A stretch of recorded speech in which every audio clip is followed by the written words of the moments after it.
Welcome to a late-ass episode of AOD. Sorry, last week got cut off suddenly. Did you notice that? Did you notice this avatar just quits? How'd I get an avatar with a brain parasite? I want to return it, but you can't return them. You don't get to pick them. It's bullshit. Anyway, you ever been on the phone with a toddler and the toddler just decides they're not talking to you anymore and they hang up? That's what my avatar does. But with podcasts, I had 3 more pages of notes on love, and the avatar was like, nah, we're done here. And she's been sick ever since. So we're going to try to get through this as fast as possible. Today we're going to talk about abundance and lack.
Hello, welcome to take 100 of this episode of Awakening OD.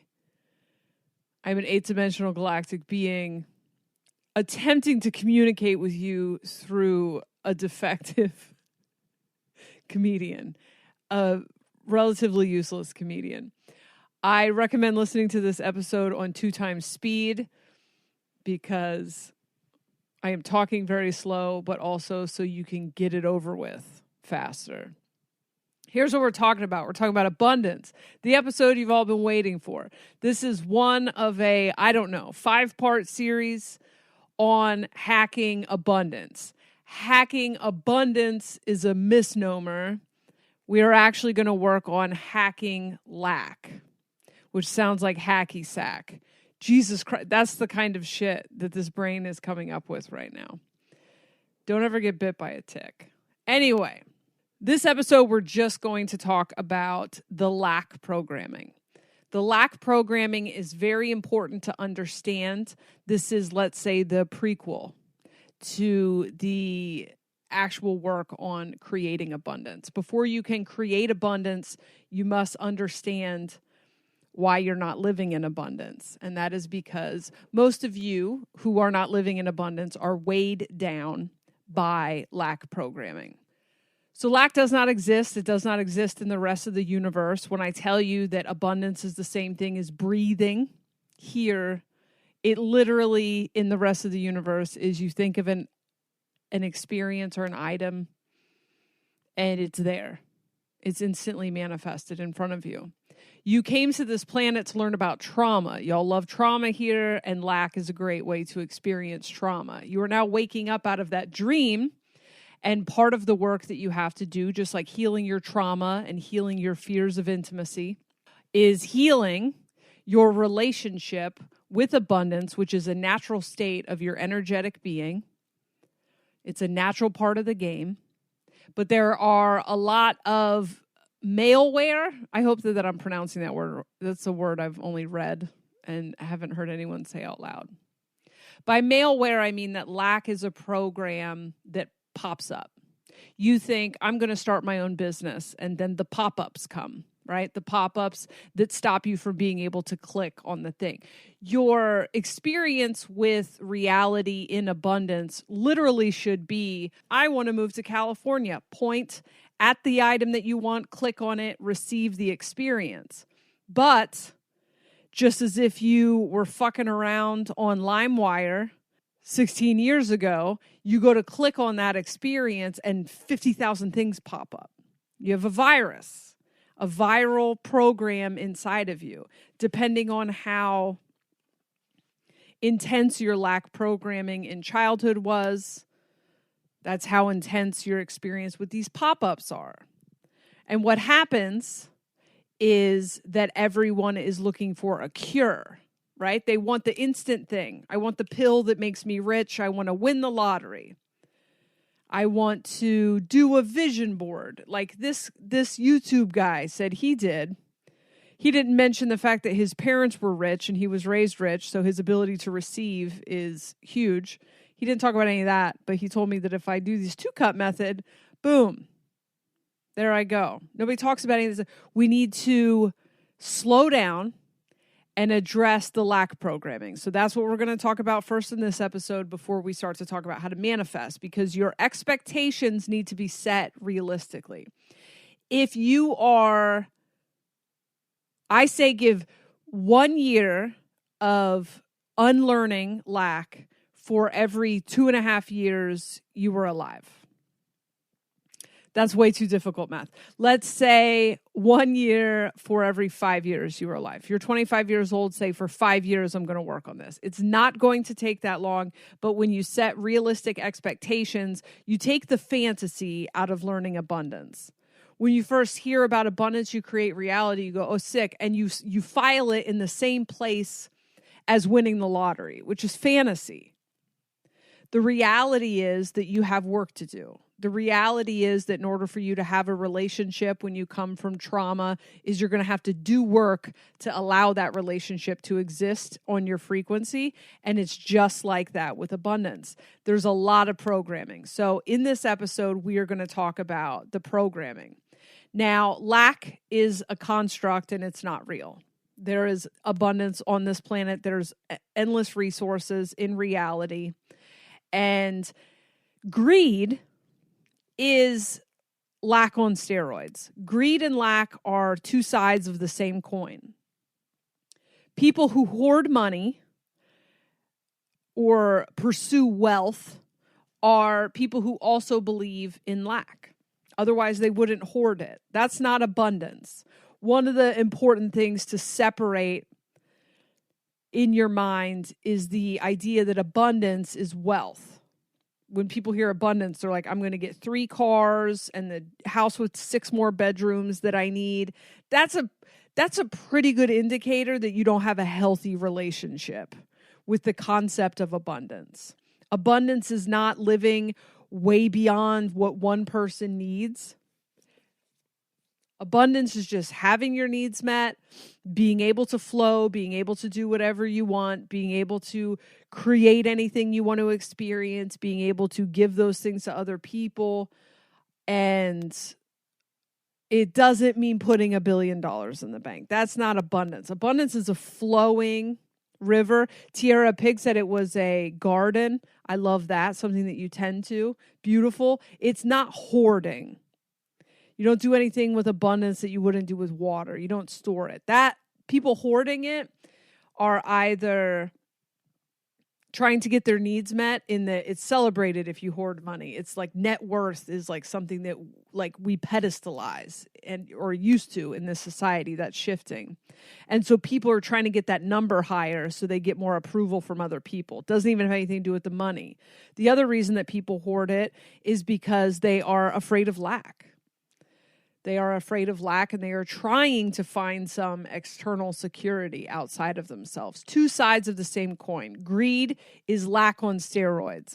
Therefore, if you, as part of this co-creation with the greedy, heal your own lack programming, you are healing the lack programming for the greedy bastards. And it's like, I don't want to heal it for them, but it's do it, heal it for them. As you heal it within yourself, your own internalized capitalism and issues with money, you are healing the collective, thus increasing the chances that the people hoarding the money will realize, what the fuck am I doing? What the literal fuck am I doing with billions upon billions of dollars when people can't eat?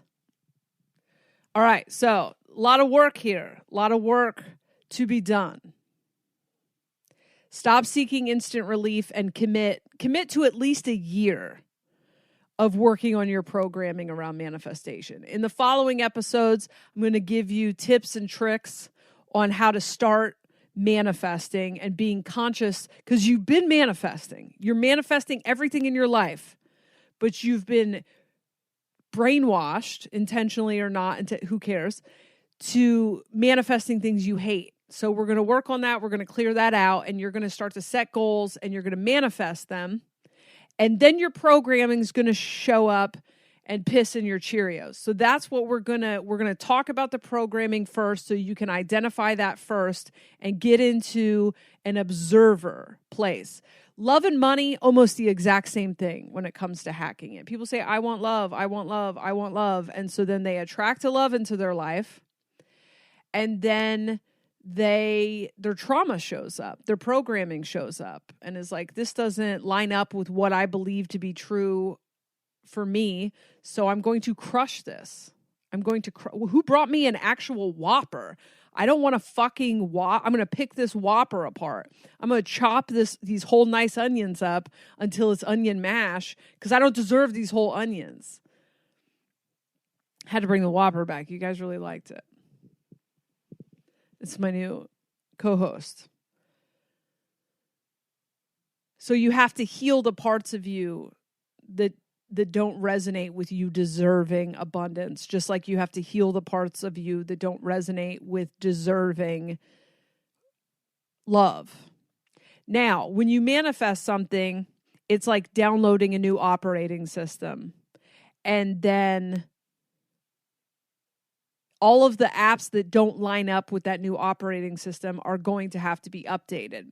So when you go to manifest something or you attract love into your life and it tries to come to you and you have programs that prevent you from being able to have that, a fear of receiving, a hatred of money, a belief that money is bad, which is the same thing as the hatred of money, a belief that money is for other people, a fear of success, any of these programs show up and block that, you have two options. You go, okay, this is my programming, let me address this. Or you go, see, this doesn't work. This isn't for me. This is for other people. You always have the option to learn the stupid ass second lesson, but fucking why? What a dumbass, like, why would you come here to learn that lesson? Think about it.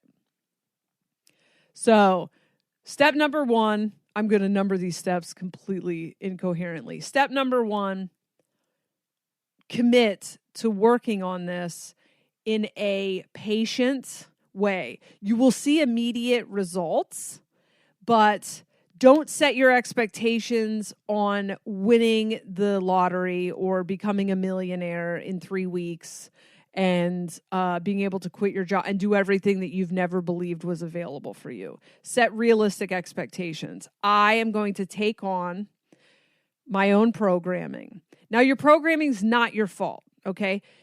If you were raised in, say, America, because that's where my avatar lives, you might not have been raised with lack. You might have been raised with entitlement programming. Also not abundance. Looks like abundance, but entitlement programming is telling you like everything is for you. And that includes other people's culture and, you know, every fucking thing. If you were raised with entitlement around money, you probably don't have issues with lack, but you will start to have issues with that entitlement. That needs to be balanced out as well. Okay. So people who were raised with entitlement and have like hardcore entitlement, you've seen them. You might have waited on them in a restaurant. They fucking suck. Sometimes, no offense to the entitled out there, that's going to have to be balanced out as well. So these are all just different programs from the old reality that are not going to work in the new reality. Today, we're going to focus on people with the lack program. Set your expectations for this to be work that you work on consistently for at least a year. If you're in your 30s, let's say 2 years. If you're in your 40s, let's say 5 years. Okay, probably less time than that realistically, because we are waking up out of lack. And the more people that heal it, the more it gets accessible. But set your expectations at a couple of years and have an easier time doing this work, because every time you have a setback, that is a program popping up. And if you perceive every setback as failure, this is going to take a very long time. Now, there are different types of manifesting, which we'll get into in another episode. I break them up into masculine and feminine. That's got nothing to do with gender. Masculine, constructor, moving things forward, building things. And it's an easier energy to work with in the old world because we all are masculine dominant because of the world that we're coming out of. The other energy, which everyone is healing right now, is the feminine energy. That's receiving. That's setting intentions and just allowing it to come to you in reality. Now, that channel is very closed off for most of you right now. So look at how you are when someone gives you a compliment. Does that make you recoil? Does somebody doing something nice for you and you didn't give them something back in return make you uncomfortable? Things without strings, does that make you feel weird? Then your receptive energy is probably a little bit closed off. If your receptive energy is a little bit closed off or a lot of bit closed off, my avatar can't handle it. My avatar won't ask anyone she's not fucking for a ride home from the airport. And when family members try to help her move, she gives them money. Like, she can't receive yet. So my avatar manifests everything on that masculine side, which that'll be the next episode. We'll explain how to do that as like a bypass. But in the meantime, everybody's got to heal that receptive energy. Open up and allow yourself to receive. If you don't receive it from people, you're not going to be able to receive it from the universe, because the universe usually sends it via people. A lot of you are having these experiences right now where people are reaching out and trying to give you money. Let them give you money. That's the universe giving you money. And you are learning how to receive. If you can't receive it from people, you're not going to receive it from the universe, because that's where the universe delivers it. There's not a stork that brings you a bag of money. It comes through people. If you struggle with receptivity, then you're going to see that in your manifestations. And if you're seeing that in your manifestations, a vision board or doing the 2-cup method isn't going to work for you, because you're going to set an intention. And then if you're not doing the action to make it happen, your programming says, I haven't earned this, so I don't get this. And that's programming. You were probably raised being told that you have to earn your way, that art doesn't pay money, you have to work a job you hate, and art is what you do in the 12 minutes a day that you're not collapsed, tired from the job that you hate, that life is hard, and that you have to struggle. And you were taught all these things are like crammed into your head. As a child, There's a good chance that you were programmed to be afraid of money when your parents thought they were teaching you about fiscal responsibility.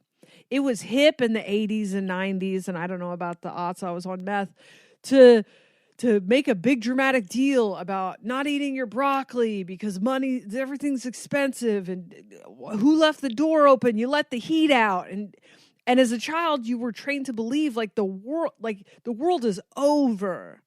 We can't pay the heat bill because I forgot to close the garage door. So money became this terrifying idea. Abundance? What fucking abundance? And a lot of things that are quote unquote responsibility being taught to kids is just fear programming. And then you got the entitled kids whose parents raised them to believe fucking everything's yours, whatever. You got the rich kids, never heard about the thermostat, have no fucking idea that money is hard to come by. So for them, money's not hard to come by. Even when they don't have a trust fund, they go out and they find, because they believe.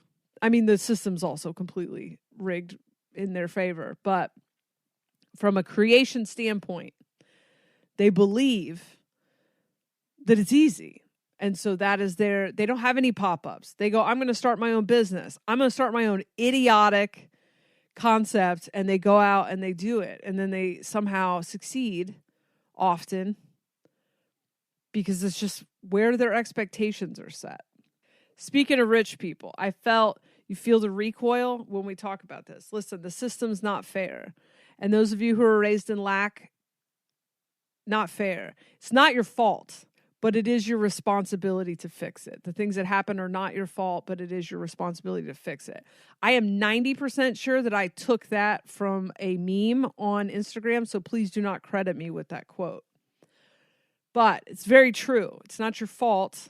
We have the binary, right, of good or bad. So it's not your fault, but it is your responsibility to heal it if you want to move out of that energy. Now, money, wealth, and abundance are different things. Money is a fake thing. It's a fake toy in this game. Wealth, the accumulation of wealth, is greed. It's the same thing as lack.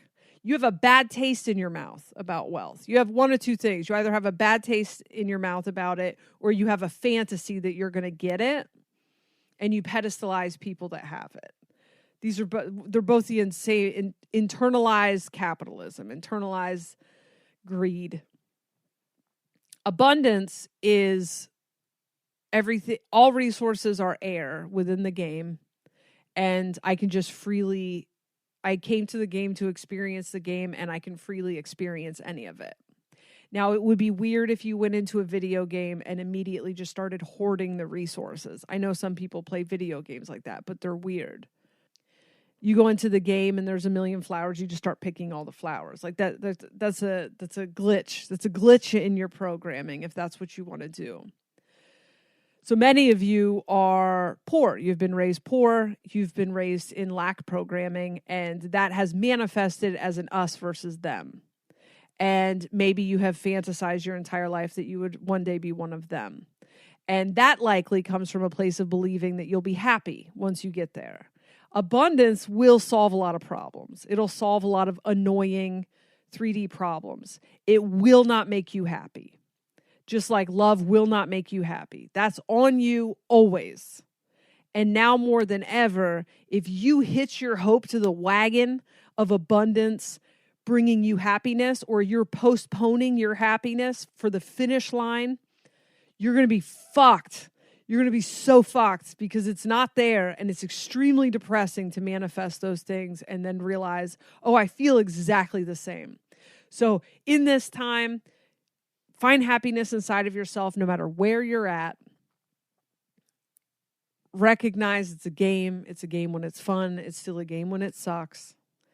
My feelings are valid, but happiness is here or it's nowhere. Also, I don't think, that's not my quote either. I think I got that from a book. I would credit people if I could remember things for longer than 2 seconds.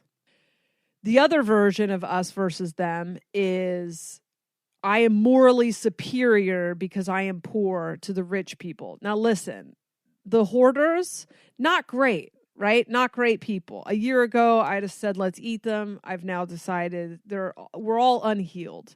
When we're shitbags, we're just some somewhere on the unhealed spectrum. And the hoarders of wealth have a different kind of wounding than someone from poverty, does, and whatever. So the us versus them is they're bad because they have money. I'm good because I don't. And it's very difficult to manifest money when you are judging everyone that has money. Does that make sense? Because you're ordering two different things.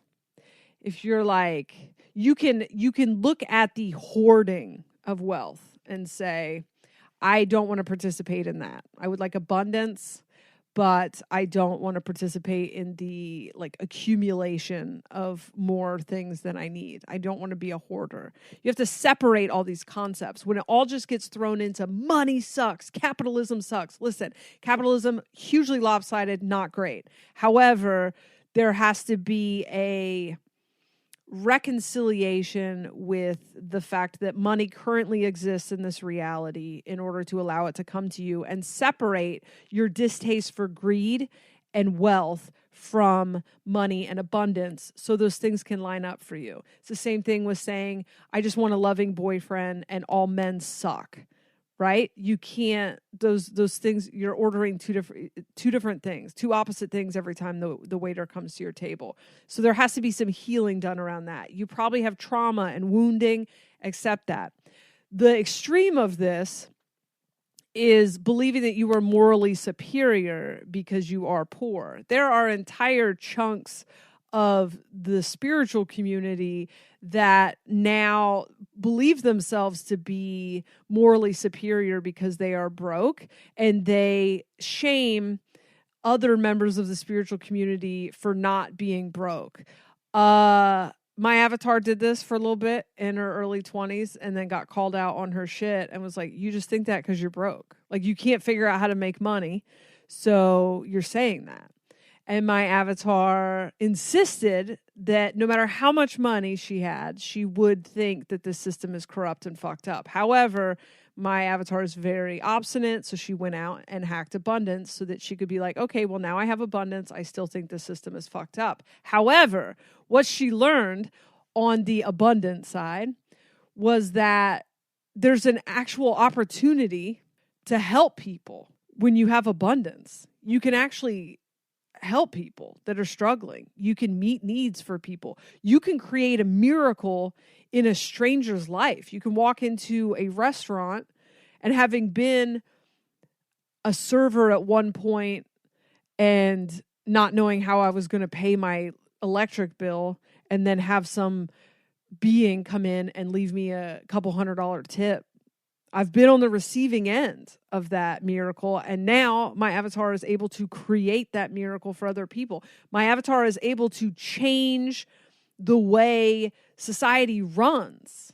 This us versus them, the poor saying it's bad and the rich saying it's good. People have to get into they have to step into abundance and get into that frequency and say, now listen, I'm here in your dumb fucking club, and I'm saying that it's wrong, and I'm changing the peer pressure here. So you won't catch me with a fucking giant portfolio of investments, but you will catch me actually giving this money to people who need it and meeting other people's needs. That's how you change the world, not by shaming people for stepping into abundance. Poverty sucks, wealth sucks, greed sucks, but those are not the same thing as abundance. A side note about feeling morally superior. Usually when you feel morally superior or smug on any subject, check your shadow. 9 times out of 10, you are lying to yourself about something. If you are feeling smug because you are broke, there's a really good chance that if you had the option to not be broke, you wouldn't be broke. And what happens when you don't check that shadow from the place of poverty, the universe will hand you a pile of money just to watch you switch sides quickly. And then you'll believe your own legend because you didn't address the shadow when you were poor. So now you're going to end up being a greedy shitbag believing your own legend. So check your shadow anytime you feel morally superior. My avatar does it all the time. just sanctimonious, and then boom, here's the other side of the coin. You're far more likely to get sucked into the system, the gross system of greed, if you haven't addressed and healed all of your resentment around money. And your resentment's valid. I'm not saying it's not valid. It's not your fault. It is your responsibility to heal it. My avatar is about to hang up the toddler phone again, so I wanted to cover one last thing about greed. It feels like people will be greedy forever. It feels like capitalism, and I'm using capitalism as a catch-all for just everything being for money. Medicine for money is insane. All these things, everything is like through the greed system. I'm using capitalism as a catch-all for that. Don't at me, please. It feels like it'll be this way forever, but it won't. It's shifting so much already. As people step into abundance and create a compassionate, generous society, these things will shift. And even at the highest echelon of greed, they aren't greedy because they're trying to get their needs met. When you get into the billions of dollars, that's so much money. They're doing that because they're being rewarded in society, because that makes them the winner of the game. As the game shifts, they're going to want to be at the front of the line still. And people are now, it's embarrassing that you're posting shit from your yacht while people can't eat. It's embarrassing. And the social pressure is changing. And the people who used to be seen as the winners and the top of the mountain are now seen as weak idiots. And that will collapse. Celebrity culture will collapse. This pedestalization, that's not a word.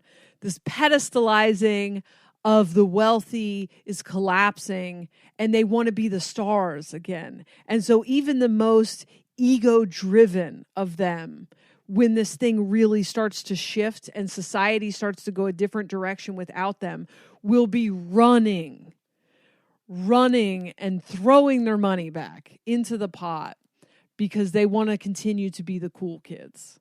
So don't worry. The system is collapsing. Heal it within yourself. Heal your internalized capitalism within yourself. And that is what you do to shift reality. Everyone collectively heal it within ourselves, step into abundance, and we redistribute the wealth. We change the way that we do things in society. We start to take care of one another. We become a compassionate, empathetic, generous society and let them catch up to us. Don't look at them and feel hopeless, because abundance, it doesn't matter how much they hoard. If you tap into abundance, it doesn't fucking matter these systems that they set up. Couldn't matter less. If you want an abundance of content, oh God, that was disgusting. Head on over to jessereed.com, the Patreon, 2 bonus episodes for $5 a month, 4 bonus episodes for $7 a month. Those come out at some point during the month. If my avatar is sick in bed, they'll come out at some point, but they might all come out the last week. Who knows? It's a roll of the dice. $10 a month, live streams that are energy readings, galactic gossip sessions. $20 a month, interactive live streams, talk about the episode that week. That's it. There are no readings or appointments available for the foreseeable future. My avatar has to spend some time healing the physical form. And if you have a gift certificate that you need to cash in for an appointment, shoot me an email at jessereedcomedy. I will obviously honor those, but there is no appointment option at the moment. Find mediocre social media takes on Twitter and Instagram at jessereedcomedy. Music was made by Mark Pontius. He has Fat Horse Ranch at Instagram. Go ahead and harass him to put out more music.